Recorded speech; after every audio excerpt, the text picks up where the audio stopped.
Usai menggelar rapat, Kepala Balai bersama Wali Kota Sukabumi Ahmad Fahmi langsung menuju lokasi pembangunan penataan Cipelang di Kecamatan Gunung Puyuh untuk melakukan peninjauan.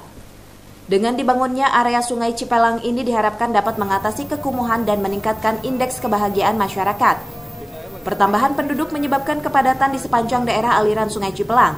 Namun berkat kolaborasi dan kerjasama antara Dirjen Cipta Karya dan Pemda Kota Sukabumi, pembangunan ini bisa dilaksanakan.